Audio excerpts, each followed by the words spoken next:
بسم اللہ الرحمن الرحیم نحمدہ ونصلی علی رسولہ الکریم۔ آج کی ویڈیو میں آپ لوگوں سے چند گزارشات کرنا چاہتا ہوں۔ وہ یہ ہے کہ میں نے اپنے اس چینل پر دینی مسائل کے حوالے سے ایک سلسلہ شروع کرنے کا سوچا۔ میری یہ نیت تھی کہ میں روزانہ کی بنیاد پر مختصر دینی مسائل یا کوئی اچھی بات، حدیث یا اس طرح کی کوئی دوسری چیز جو انسان کے لیے دینی حوالے سے مفید ہو، وہ اپنے چینل پر اپلوڈ کروں۔ اور مجھے یہ امید تھی کہ جو لوگ انشاءاللہ اس چیز کو دلچسپی سے لیں گے اور اس میں تعاون کریں گے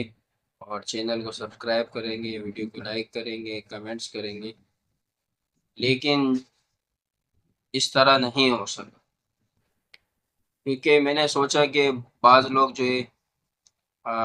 کسی مصروفیت کی وجہ سے وقت نہیں نکال سکتے مسائل کے سیکھنے کے لیے، اور بعض کسی عمر کی زیادتی کی وجہ سے مدرسے نہیں جا سکتے، یا کوئی بھی مسئلہ ہو سکتا ہے جس کی وجہ سے وہ دینی مسائل کے سیکھنے کے لیے ان کے لیے وقت نکالنا مشکل ہوتا ہے۔ اور انسان موبائل تو استعمال کر رہا ہوتا ہے، تو موبائل کے ذریعے سے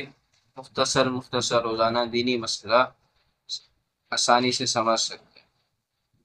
لیکن جس طرح آپ حضرات کی سپورٹ کی مجھے ضرورت تھی اس طرح نہیں مل سکی۔ تو میں ایک مرتبہ پھر آپ سے گزارش کرتا ہوں، ویڈیو بنانے کا مقصد یہی ہے کہ آپ جو ہے اس چیز کو سیریس لیں، چینل کو سبسکرائب کریں، ویڈیو کو لائک کیا کریں تاکہ مجھے حوصلہ ملے، کیونکہ میں دیکھتا ہوں کہ میں ویڈیو بنا رہا ہوں اور پھر کوئی فائدہ نہیں ہوگا، نہ سبسکرائبر بڑھ رہے ہیں، نہ کوئی ویڈیو کو لائک کر رہے ہیں، نہ کوئی کمنٹس کر رہے ہیں۔ اس سے انسان کا دل ٹوٹتا ہے۔ انسان جب کسی چیز پر محنت کرتا ہے اور اس سے فائدہ ہوتا نظر آتا ہے تو وہ کوشش کرتا ہے کہ اس سلسلے کو آگے بڑھے، لیکن جہاں پر انسان دیکھتا ہے کہ یار میں اپنا وقت بھی نکال رہا ہوں اور محنت بھی کر رہا ہوں، کوشش بھی کر رہا ہوں، اور اس کے باوجود کوئی اثر نظر نہیں آ رہا، کوئی فائدہ نہیں ہو رہا، تو پھر وہ کام انسان چھوڑنے کا سوچتا ہے۔ تو آپ سے گزارش ہے کہ اگر آپ کے سامنے میری ویڈیوز آ رہی ہیں اور آپ کو اچھی لگ رہی ہے تو آپ ویڈیو کو لائک کریں، چینل کو سبسکرائب لازمی کریں۔ امید ہے انشاءاللہ آپ اس بار میرے ساتھ تعاون کریں گے اور میرے چینل کو گرو کرنے میں میری مدد کریں گے۔ اللہ تعالیٰ ہم سب کا حامی و ناصر ہو۔ جزاک اللہ خیر۔